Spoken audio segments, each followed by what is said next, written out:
সবাই ভালো আছেন। তো এখন যাইতেছি একটা দাউনিয়া কচু খেতে। আজকে কচুর ডাটা রান্না করাম। তো আমার বড় বোনের অনেক পছন্দের হলো কচুর ডাটা রান্না করা, অনেক দিন ধরে আমার বলতেছে রান্না করতে। তো আমি তো বাড়িতে ছিলাম না, এখন আজকে হলো বাগানে যাইয়া কচুর ডাটা উড়াইয়া তার রান্না করে দিলাম। আর আমার কথা আজকে একটু মানে অন্যরকম শোনা যেতে পারে, পিছনে অনেক শব্দ, ওইদিকে হলো আমরা খেতে হাল চাষ করতেছে, তো ট্রাক্টরের অনেক শব্দ, এগুলো সাউন্ড ঢুকতে পারে। তো চলেন যাই এখন কচু খেতে।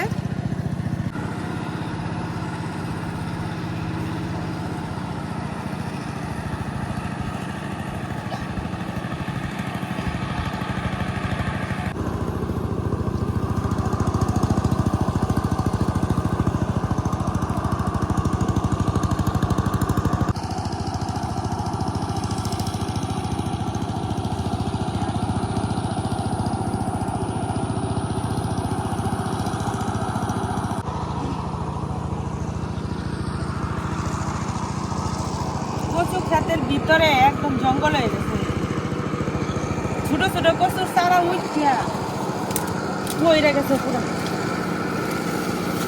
এগুলো সব পরিষ্কার করার লাগবে।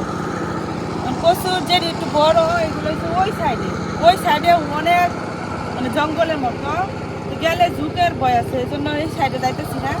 এইখান থেকে একটু বড় বড় দেখে একটা ডাটা তুলে নি আমার। আর এই দেখেন লতা, কি সুন্দর লতা হয়ে গেছে।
একটু বেশি করে উড়াইতেছি, কারণ আমরা যেহেতু এখন ধান লাগাইতেছে, তো ধান লাগানোর লোক আছে অনেকজন।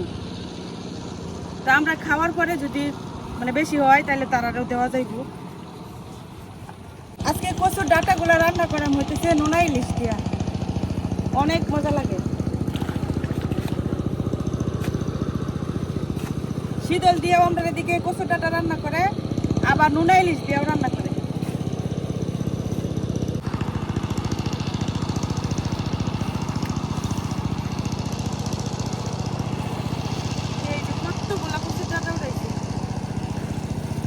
এটা হলো কাটটা বাচ্চা, পরে অল্পই হয়ে যাবে, দেখা যাচ্ছে অনেকগুলো।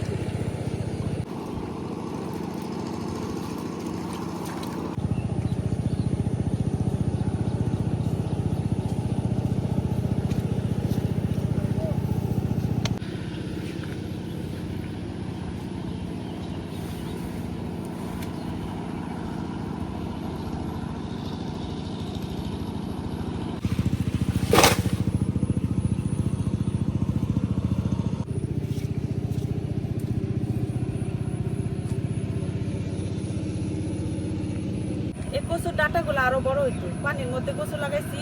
আর এক হলো এই কয়দিন পরিষ্কার করা হয়েছে না, একদম জঙ্গল হয়ে গেছে ভিতরে। তো আজকে রান্না টান্না শেষ করে তারপরে ভিতরে পরিষ্কার করে দিলাম, তাহলে কচুগুলো মোটা হইব আর এই ডাটাগুলো অনেক বড় হইব।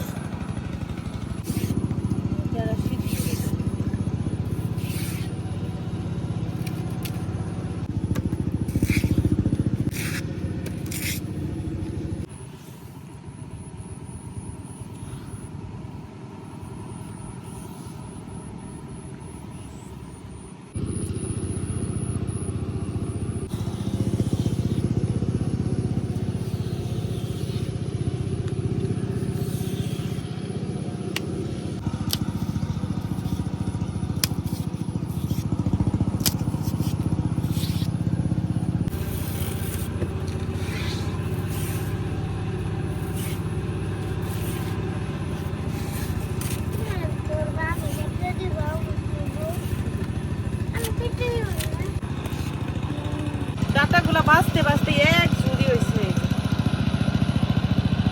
ঝুড়ি হয়েছে, কিন্তু এগুলা রান্না করার সময় একদম অল্প হয়ে যাবো মিলাইয়া।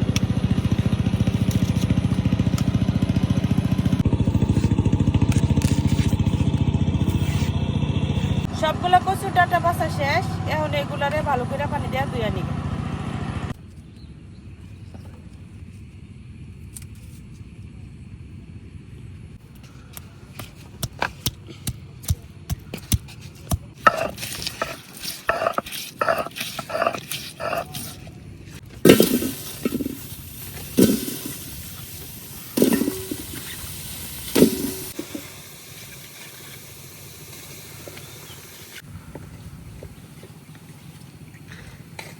কচুর ডাঁটা হয়ে গেছে অনেক বেশি, আর পাতিল হয়ে গেছে শুধু, তো দুইবারে দিয়ে আমার কি কচুর শাক হলে পানি দেওয়া লাগে না, শাকের থেকে পানি ছাড়ে, তো ডাঁটা গুলাতে অল্প একটু পানি দেওয়া লাগবো, নাহলে আবার নিচে লাগিয়ে যাইব।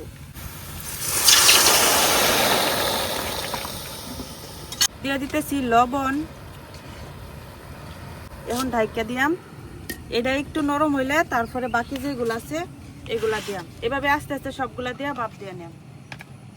আর এইদিকে বুবু পেঁয়াজ রসুন আদা সবকিছু বাইটা রেডি করে দিচ্ছে। আর এই যে হইতেছে সেই নোনা ইলিশটা, তো এই ইলিশটাই আমাদের এদিকে পাওয়া যায়, তাজা ইলিশ কিন্তু আমরা স্বপ্নেও দেখি না। তো এটা অরিজিনাল ইলিশ কিনা তাও আমরা জানি না, তো এটার ইলিশ নামে বিক্রি করে, আর আমরা এইভাবে আর কি নোনা ইলিশ খাই, তবে তাজা ইলিশ তো আমরা দেখিও না চোখে।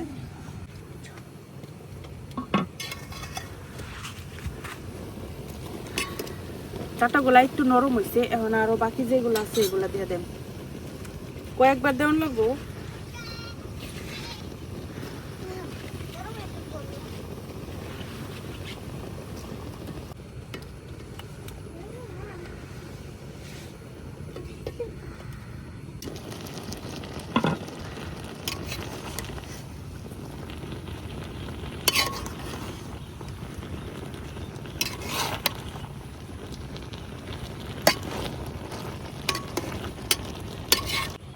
আস্তে আস্তে করে আমি সবগুলা ডাঁটাই কিন্তু দিয়ে দিচ্ছি। এখন আর 4-5 মিনিটের মতো ভাপ দিয়ে নিয়াম, তাহলে হয়ে যাবে।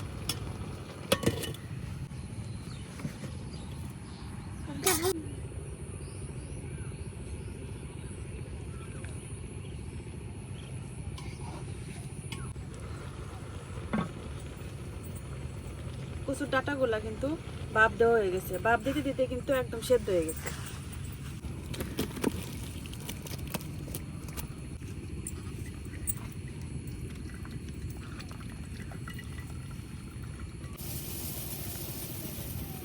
কড়াই দিয়ে দিতেছি তেল,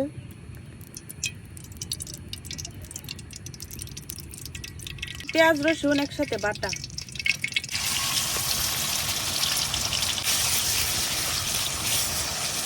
পেঁয়াজ আর রসুনটা একটু বাজে নিও।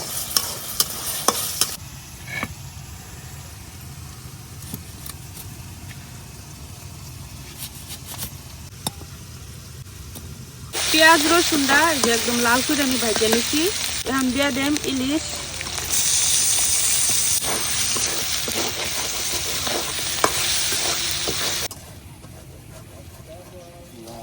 হলুদ গুঁড়া, শুকনো মরিচের গুঁড়া, জিরা গুঁড়া, ধনিয়া, পানি।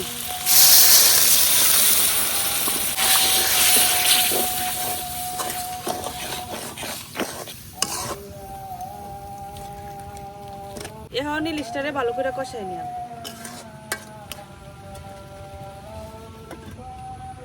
আদা বাটা,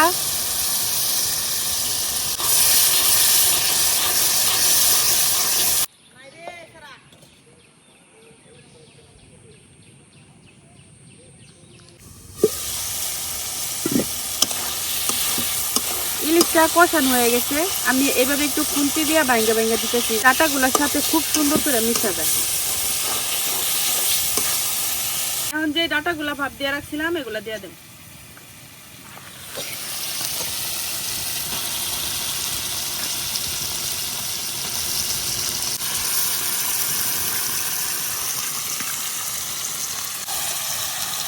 এখন আর কোনো পানি টানি দিতাম না, এইভাবে হলো লাড়তে লাড়তে কচুর ডাঁটাগুলা একদম ভর্তা ভর্তা হয়ে যাব। আর জাল করতে থাকবো আর লাড়তে থাকবো।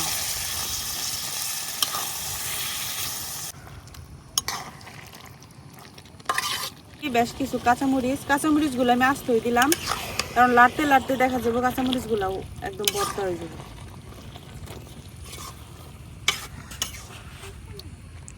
এখন এইভাবে ঢাকিয়া একটু পর ডাকনা উড়াইয়া একটু লাড়ে চেরা রান্না করে নিলাম।